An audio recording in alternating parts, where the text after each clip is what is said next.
Hello, I'm Josh. I'm 23 years old and I spend most days covered in dirt and sawdust building houses that aren't mine. I work construction, nothing glamorous, but it keeps me busy and pays the bills. People say I'm impulsive and maybe that's true, but I prefer brave if I'm being honest.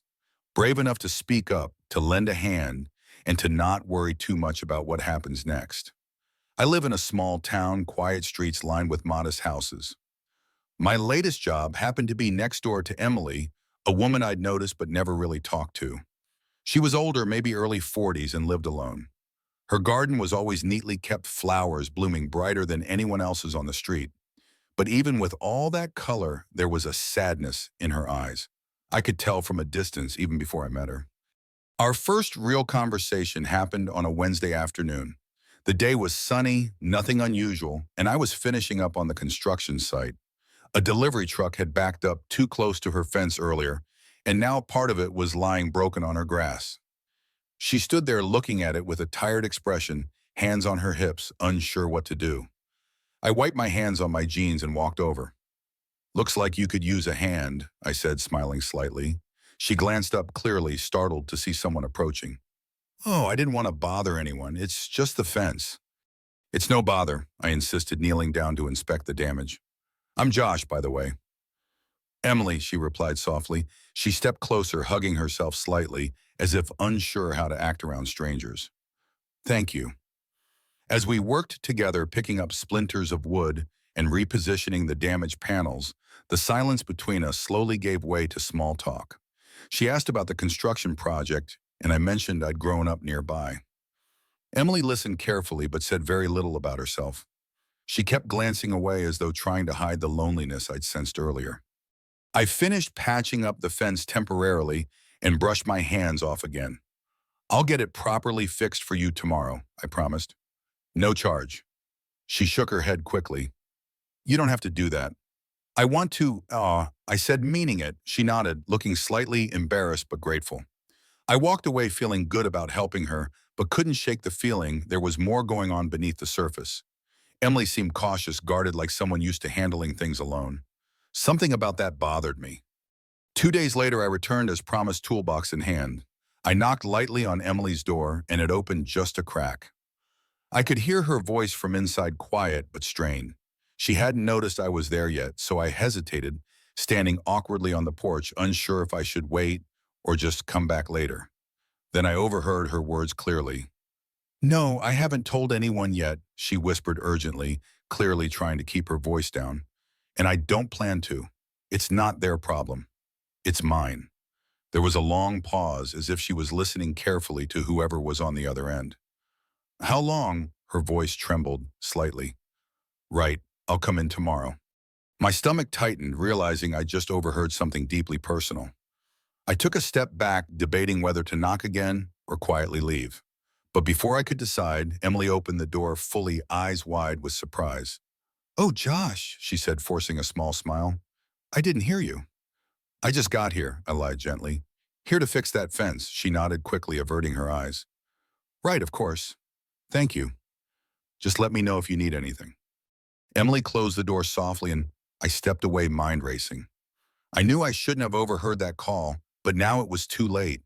Emily was sick, really sick. She didn't want anyone to know. Suddenly, her guarded demeanor made sense. Her loneliness made sense. As I worked silently in her yard, repairing the fence properly this time, I couldn't stop thinking about what I'd heard. Should I mention it? Should I offer help, or should I respect her privacy and pretend I didn't know? When Emily came out to thank me again later, I forced myself to act normally, smiling and reassuring her it was no trouble. But inside I was struggling. I wasn't sure how to approach her, how to help her without making things worse. I barely knew her yet. Suddenly I felt responsible, tied to her secret. That evening I sat alone at home, restless and uncertain. I kept replaying her voice in my mind, the quiet desperation of someone trying to hide their pain from the world. Emily was fighting something big, something she believed she had to handle alone. But she didn't. I knew she didn't. And as I stared at the ceiling, unable to sleep, I realized I wasn't just going to let this go. Impulsive or brave, whatever you want to call it, I had to find a way to be there for her. I didn't know exactly how yet, but one thing was clear: Emily wouldn't have to face this alone, whether she liked it or not. Over the next few days, I couldn't shake Emily's secret from my mind. Every time I looked across the yard toward her house, I wondered how long she'd been dealing with this alone. I knew it wasn't my place to pry, but the feeling of responsibility had taken root deep inside me. If she wouldn't reach out, then I'd have to find a way in. I started small. First, it was her squeaky porch swing, then a leaking faucet in the kitchen, and later her mailbox that was barely hanging onto its post. At first, she insisted I was doing too much. She offered to pay, but I refused every time. "It's nothing," I said, smiling casually. "Besides, fixing things is kind of my job, and I'm right next door anyway." Emily hesitated, torn between accepting help and maintaining her independence. Eventually, though, she gave in softly, murmuring her thanks whenever I'd finished another task. Soon my presence around her home became less intrusive, more expected. It felt good to see her become more comfortable with me. Weeks passed, and fixing things around Emily's house became part of my routine. Sometimes she would offer lemonade or iced tea, and we'd sit quietly on her porch just watching the afternoon sun cast its golden glow over the neighborhood. Our conversations were brief and cautious, always skirting around deeper subjects. I never mentioned what I'd overheard, and Emily never volunteered information. For now, we were comfortable in our silence, but despite her reserve, I could tell she appreciated the companionship. Her smiles became more genuine, her laughter more frequent. She no longer seemed surprised when I showed up unannounced to repair something minor. Little by little, her guard dropped, and a sense of warmth grew between us, quiet, gentle, and careful. One warm evening in early summer, I was just about to head inside my own house when I heard a faint cry from Emily's home. Instinctively, I dropped my tools and rushed over. Her front door was slightly ajar, and as I stepped inside, my heart hammered in my chest. "Emily," I called, anxiety tightening my voice. No answer, just a muffled sound of pain coming from the living room. I found her doubled over on the couch, clutching her chest, her breathing shallow and uneven. Her eyes were wide, panicked tears glistening as she tried desperately to catch her breath. "Josh," she whispered weakly, clearly frightened. "I can't." I knelt by her side, holding her hand firmly but gently. "Just breathe slowly, Emily. I'm here. You're not alone." I dialed emergency services, immediately reassuring her between whispered words that help was coming. Time seemed to slow as we waited. I kept my voice calm, trying to mask my own rising panic. Watching her struggle terrified me in a way I'd never felt before. When the ambulance arrived, I stayed close, holding her hand until the paramedics insisted I step aside. They moved quickly, efficient and calm, asking questions I didn't have answers to, medical history, medications. I could only stand there helplessly, feeling utterly inadequate. After they stabilized her and confirmed it was safe to leave her at home under supervision, I promised to stay nearby. Sitting beside her on the couch, she finally spoke in a shaky voice, eyes still filled with fear and exhaustion. "I'm sorry you had to see that," she murmured. "You don't have to apologize," I told her gently. "I'm just glad I was close by. Are you feeling any better now?" "A little," she whispered. After a pause, she glanced away, struggling with something internally. "I guess you already know something's wrong with me, don't you?" I hesitated, but then nodded slowly. "I heard part of your call with the doctor that day. I wasn't trying to eavesdrop, Emily. It was an accident." "I know," she sighed, closing her eyes briefly. "I didn't want anyone to know, especially someone young like you. I don't need anyone's pity." "It's not pity," I said quietly but firmly. "You don't have to face this alone, Emily." She looked at me, vulnerable in a way I'd never seen before. Her usual reserve was completely gone. "It's my heart," she admitted softly, finally opening up fully. "It's failing slowly, and there are treatments, but it's complicated. I didn't want to burden anyone, especially my family. I wanted to handle it myself." "You don't have to carry everything alone," I told her earnestly. "I'm here whether you like it or not." She gave a weak laugh, the tension in her shoulders easing just a bit. "Why would you do that, Josh? You're young, healthy. You should be out living your life, not stuck worrying about someone like me." I gently squeezed her hand, making sure she looked at me when I replied, "Helping you isn't a burden. I care about you, Emily, and I want to be here. You don't get to push me away just because you're scared." Her eyes filled with tears again, but this time they held gratitude, relief, and something else, maybe a hint of hope. I've been carrying this alone for months, she admitted softly. It feels good to finally tell someone. You don't have to hide from me, I assured her. Whatever you need, I'll be here. Appointments, treatments, anything. Emily shook her head gently, clearly fighting back more tears. Josh, this is going to be a hard journey, and I'm not sure I can put that burden on you. I smiled softly, squeezing her hand once more. It's not your choice. I'm choosing to stay. You don't get a say in it.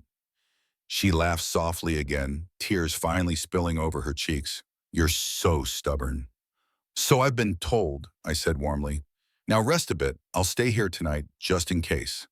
As Emily settled back against the pillows, I watched her breathing slowly even out. For the first time since I'd overheard that call, I felt a deep sense of relief. She had opened up. She was letting me in. Sitting quietly beside her, I realized this moment marked the beginning of something significant. Emily was no longer just a neighbor, no longer just someone whose fence I'd fixed or whose sink I'd repaired.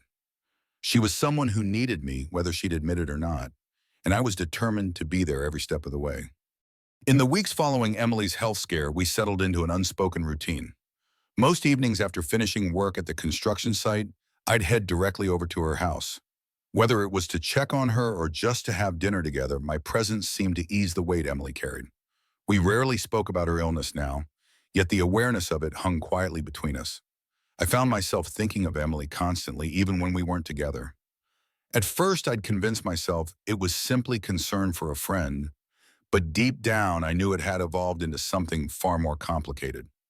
I noticed small details about her, how her eyes softened when she smiled, the delicate way she tucked her hair behind her ear, the gentle strength hidden behind her quiet exterior. I tried not to dwell too much on these thoughts, but the truth was clear. I was falling for Emily. One evening as I prepared spaghetti for us in her kitchen, she watched me quietly from the dining table. Her fingers toyed with a fork, her expression distant and thoughtful. You ever think about telling your family? I asked, carefully breaking the comfortable silence. About your heart. Emily sighed, shaking her head softly. No, not yet, Josh, especially not my daughter. She has her own life, her own worries. I don't want her to see me as weak or fragile. I couldn't bear it if she started looking at me differently. She loves you, Emily, I replied, gently placing a plate of pasta in front of her. Wouldn't she want to be there for you? I know she would, she said, voice tight. But I need more time. I'm not ready yet. I didn't push her further, sensing it was something she needed to handle in her own time. Still, it hurt me deeply to think of her carrying this burden alone. The more I cared for her, the harder it was becoming to accept that distance she insisted on keeping. Days passed, our bond quietly strengthening with each shared meal and lingering conversation. Then one evening, Emily mentioned a small dream she'd long held onto, one she'd always pushed aside, thinking it trivial or impossible. You know, I always wanted a flower garden, she admitted softly. Nothing grand, just a little patch out front where I could sit and watch things bloom. But life got busy, complicated, and I guess it never happened. I smiled at the quiet longing in her voice. Well, why don't we do it now? She laughed softly, shaking her head. I don't know. With everything else happening, it feels silly. Maybe it's too late. It's never too late, I said firmly, leaning forward. We're doing it this weekend. And so on a bright Saturday morning, I showed up at her door with shovel soil fertilizer and an assortment of vibrant flowers, lavender, roses, daisies. Emily stood on her porch, eyes wide with surprise and disbelief. You really weren't joking, she said, an amazed smile spreading across her face. I never joke about gardens, I teased, placing the bags down beside her. Now come help me, or you'll have to live with my questionable taste in flower arrangements. For hours, we worked together, digging into the soft earth, arranging the plants just right, and gently covering their roots with fresh soil. Emily moved carefully, occasionally pausing to rest, but the joy shining in her eyes told me everything. She was happy, genuinely happy, perhaps for the first time in years. By late afternoon, we stood back exhausted but proud. The garden was small, yet perfect, colorful flowers gently swaying in the breeze, bringing new life to her front yard. Emily reached for my hand instinctively, giving it a gentle squeeze. Thank you, Josh, she whispered, her voice thick with emotion. You have no idea how much this means to me. I think I do, I replied softly, not letting go of her hand. Seeing you smile like this, it means everything. That evening, we sat together on her porch watching the sunset slowly behind the trees and bathing her new garden in a warm golden glow. The silence around us was peaceful filled, only with the gentle rustle of leaves and the distant song of crickets.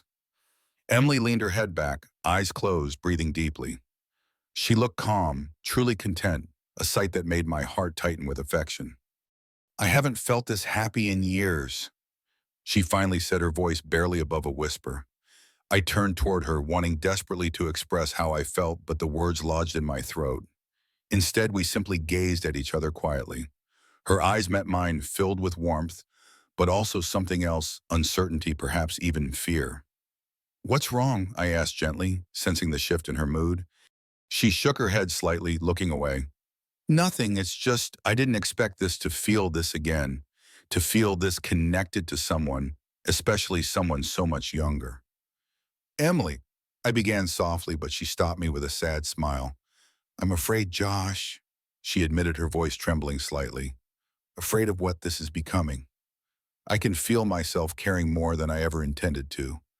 I can't let you waste your youth on someone who's sick. Someone who might. I reached out and gently touched her arm, cutting her off softly. Please don't say that. You don't get to choose who cares for you. I'm here because I want to be, because I care deeply about you. Nothing about that is wasted. She looked back at me, eyes shimmering with unshed tears. You're so young, Josh. There's a whole life out there for you. I know exactly what I'm doing, I said firmly, meeting her gaze steadily. And I'm not going anywhere. We sat there quietly again, the gentle twilight wrapping around us like a comforting blanket. I knew Emily was frightened, but beneath that fear, I could see something more profound, a longing to accept the happiness we had discovered together. As night fell and the garden faded into shadows, I stayed beside her, determined to show her that whatever challenges lay ahead, we'd face them together. I had no doubt now about my feelings, nor about my place by her side. Yet deep down, I knew Emily's fears weren't entirely unfounded. Our growing bond was precious, fragile, and complicated. And though I was ready to fight for it, I realized we were heading towards something uncertain, something that would test us both in ways we couldn't yet imagine. It was a calm evening about a week after we planted the garden. I'd been restless for days, rehearsing in my mind how to put into words everything I felt for Emily. My feelings had grown beyond mere affection. They had become something deeper, stronger, and undeniable. I knew it was time to finally speak up. Gathering every ounce of courage, I knocked on Emily's door. My heart pounded loudly, almost drowning out the sound of her footsteps approaching. She opened the door slowly, her eyes softening slightly as they met mine. Josh, is everything okay? Can we talk? I asked, my voice shaky with nerves. She nodded hesitantly and led me to the porch where we sat down under the dim glow of the porch light. What's going on? She asked softly, sensing my tension. I took a deep breath, deciding to be straightforward. Emily, I need you to know how much you mean to me. Over the past few months, something changed between us. At least for me, it's more than friendship. I've fallen in love with you. Her eyes widened in shock, then quickly filled with tears. She shook her head slowly, clearly, fighting against the emotions I knew she felt. Josh, please don't do this. Emily, I mean it, I insisted firmly. I don't care about your age or your illness. I want to be here for you no matter how hard things get. She drew a shaky breath, turning away briefly to wipe a tear. Josh, you don't understand.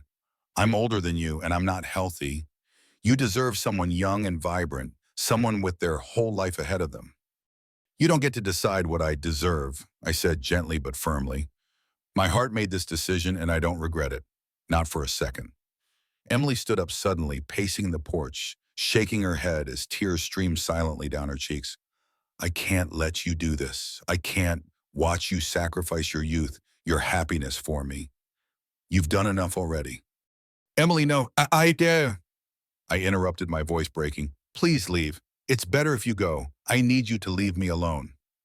Her words stung deeply. I wanted to protest, to convince her that we could face everything together, but the look of pain and resolve in her eyes silenced me. Reluctantly, I stood up, my chest aching with disappointment and sadness. Okay, I whispered, fighting the urge to touch her one last time. but please remember I'm here whenever you need me. I walked away slowly, feeling empty and confused. The days following her rejection were lonely and difficult. Emily purposely avoided me, keeping her blinds drawn and her door locked. Every glance toward her house only amplified the pain in my heart. But despite it all, I refused to give up. I believed what we had was worth fighting for, even if Emily didn't see it yet. One rainy afternoon, about 2 weeks after Emily had asked me to stay away, I found myself walking toward her house without a clear reason. Something felt off. Maybe it was intuition or simple worry, but I couldn't ignore it. I knocked softly at her door, but there was no response. The uneasy feeling intensified. Trying the doorknob gently, I found it unlocked, and the door swung open slowly. "Emily," I called, nervously stepping into the silent house. My heart sank as I saw her collapsed on the living room floor, unconscious and barely breathing. Panic surged through me as I rushed to her side, gently cradling her head.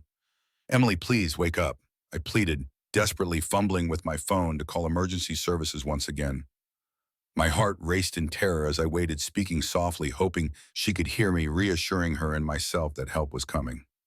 The ambulance arrived quickly, and soon we were speeding toward the hospital.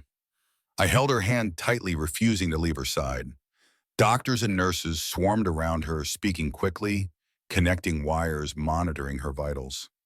I stood aside helplessly, feeling an unbearable heaviness in my chest. Hours later, Emily was stable and resting quietly in the hospital bed. The doctors explained she'd suffered another severe episode linked to her heart condition. They reassured me that she'd recover, but emphasized that she needed care and rest. Exhausted, I pulled up a chair beside her bed, refusing to move, even when nurses suggested I go home and rest. I couldn't leave her. Not now. Not ever again. I sat quietly, watching her sleep, praying silently for her to wake. Finally, as dawn painted the sky a gentle pink, Emily's eyes slowly fluttered open. Her gaze was unfocused at first, but as she recognized me sitting beside her, tears filled her eyes once again. "You stayed," she whispered, her voice trembling. "Of course I stayed," I said softly, reaching out to gently touch her hand. "Emily, I love you. I can't just walk away. Please understand that." She closed her eyes, a single tear slipping down her cheek. "Josh, you deserve so much better. You don't deserve to suffer like this." I leaned closer, holding her hand tighter. "Listen to me. Loving you is not suffering. Being without you, that's what hurts. Let me stay with you. Let me be there through everything." Emily shook her head weakly, trying to contain her emotions. "You're too young to be tied to someone like me. I can't allow it." "I'm not asking permission anymore, Emily," I said, determination hardening my voice.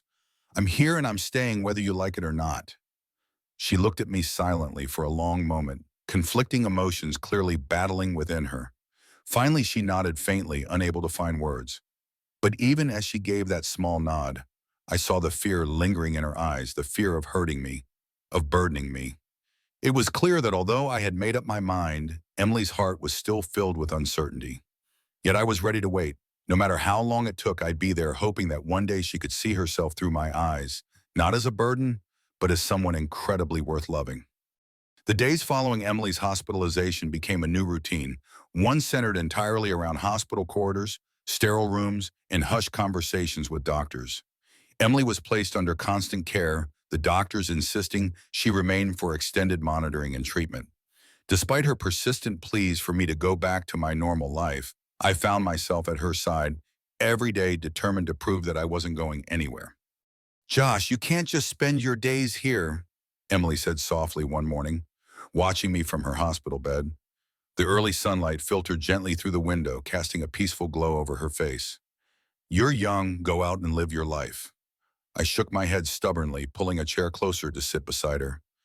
"My life is right here with you," I replied simply, taking her hand gently in mine. "There's nowhere else I want to be." Emily looked away, her cheeks flushing lightly, but a small smile crept onto her lips. I could tell she appreciated my words, even if she still hesitated to accept them fully. Days passed slowly at the hospital, but each one brought us closer. We talked for hours, shared quiet laughter at small jokes, and occasionally enjoyed comfortable silences. Emily gradually let her guard down, revealing more about herself, her past dreams, favorite memories, and hidden fears. Each conversation deepened my understanding of her, strengthening our connection. In turn, I shared my own stories, my youthful hopes, and my dreams for the future. And quietly but surely, Emily began to understand that my future included her whether she wanted to believe it or not. She had become the most important part of my life. One evening, as we watched the sunset through the hospital window, Emily sighed softly, looking out with longing. You know, Josh, there's something I've always wanted to do, she murmured, softly, eyes far away. What's that? I asked, gently encouraging her to share. She smiled wistfully. It's silly. I've always dreamed of having a small picnic under the stars, just sitting out on a blanket, looking up at the sky. It's something simple, yet I never made the time for it. Life always got in the way. It's not silly at all, I assured her, instantly resolving to make it happen. Emily deserved moments of happiness no matter how small or fleeting. The next day, with help from a kind nurse who'd noticed my determination, I started preparing. When evening came, I guided Emily to a wheelchair and pushed her gently down the hospital hallway, ignoring her confused protests. Josh, what are you up to? She asked suspiciously, but laughter danced in her eyes. You're not kidnapping me, are you? You'll see, I replied mysteriously, enjoying the anticipation that lit her face. We stepped out into the hospital's quiet courtyard, where I'd arranged everything: a large, soft blanket spread across the fresh-cut grass, a basket of her favorite snacks, fresh fruits, and a small bouquet of flowers placed gently beside it all. Overhead, tiny stars began to twinkle the night sky, clear and beautiful. Emily's eyes widened in disbelief, shining with unshed tears. Josh, how did you? I told you I'm not going anywhere, I whispered, gently kneeling in front of her wheelchair. I wanted to give you something simple, something you had always dreamed about. She looked at me, overwhelmed, her eyes bright and vulnerable.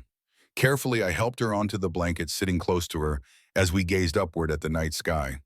The world felt still around us, as though the universe itself was holding its breath, honoring our moment of quiet happiness. Thank you, she whispered softly, leaning gently against me. This means more than you'll ever know.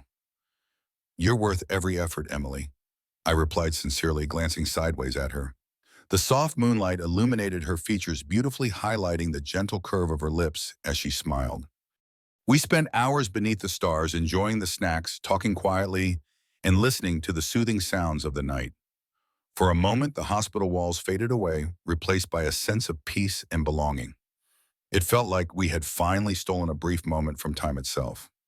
Josh, Emily finally broke the silence, her voice cautious yet full of emotion. She hesitated, taking a shaky breath. I don't know what I ever did to deserve you. You've been here through everything, and I keep pushing you away. I turned to face her fully, my eyes holding hers firmly. You don't have to earn love, Emily. You just have to accept it. She looked down, her expression conflicted. It's not that simple. I'm afraid that you'll regret it someday. What if my condition gets worse? What if I become a burden? You'll never be a burden, I insisted fiercely. Love isn't about guarantees or perfect outcomes. It's about choosing someone despite the risks. And I've made my choice. Emily's eyes searched mine, finally understanding the depth of my sincerity. Slowly, hesitantly, she reached out and took my hand firmly in hers, her fingers entwining with mine. It was the first time she'd done that voluntarily, and my heart surged with joy and relief. I'm scared, Josh, she confessed softly. Not just of losing you, but of letting you love me. I've been alone for so long, I never thought someone would look at me the way you do. Then let me prove you're not alone, I whispered gently. Let me stand by you through whatever comes. I promise you won't regret it. Her grip tightened slightly on my hand, her thumb brushing softly against my knuckles.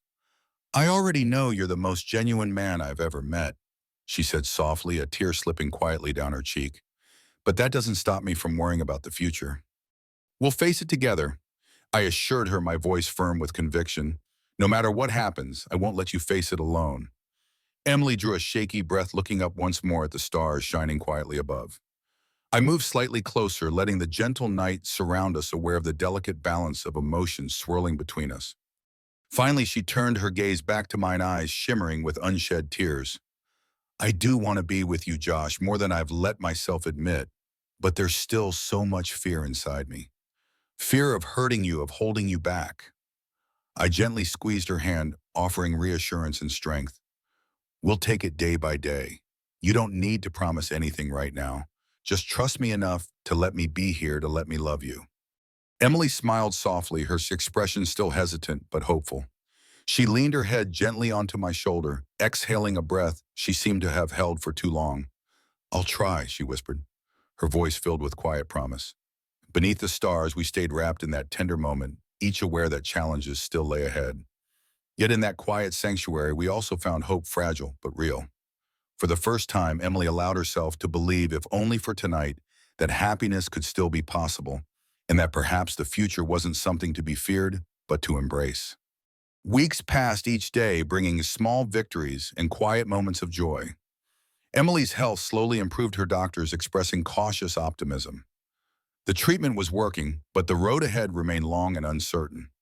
Despite the struggles, we found solace in the simple pleasures of our daily routine, short walks in the garden, late-night conversations, and shared laughter that echoed through hospital halls.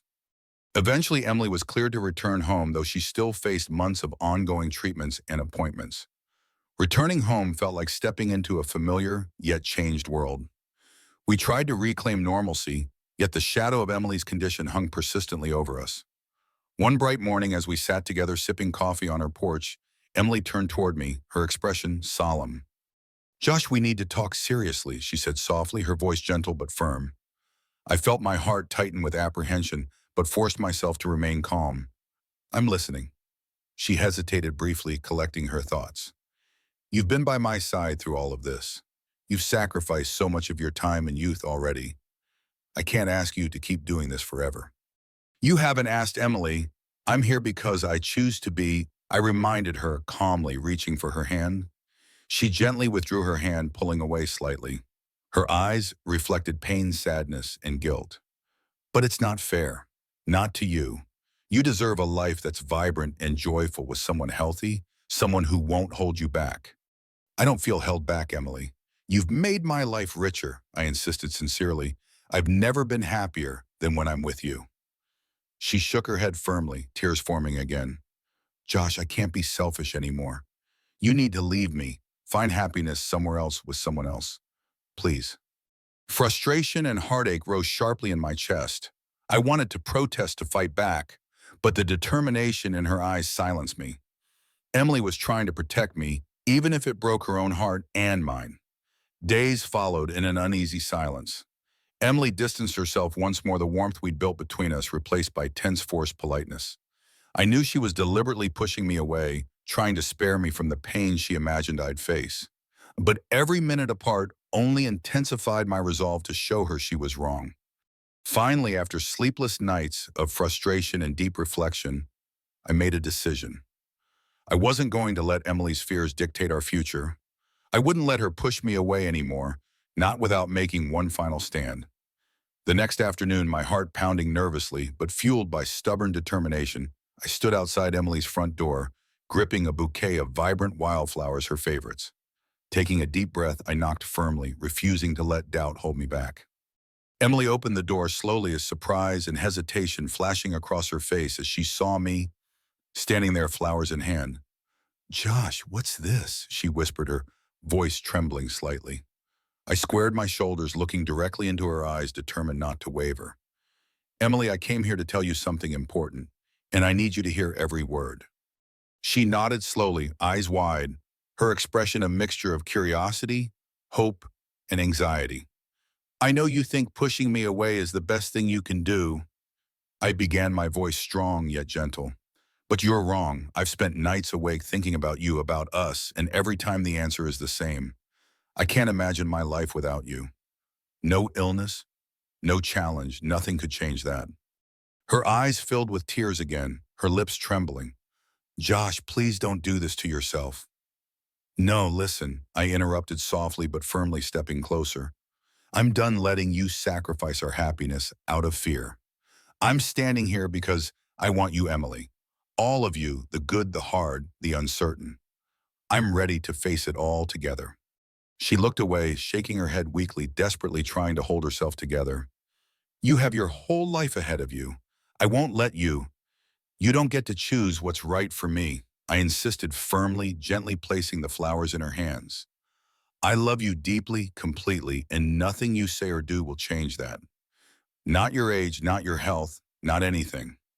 Emily's shoulders shook slightly, tears sliding down her cheeks as she stared at the bouquet in her hands.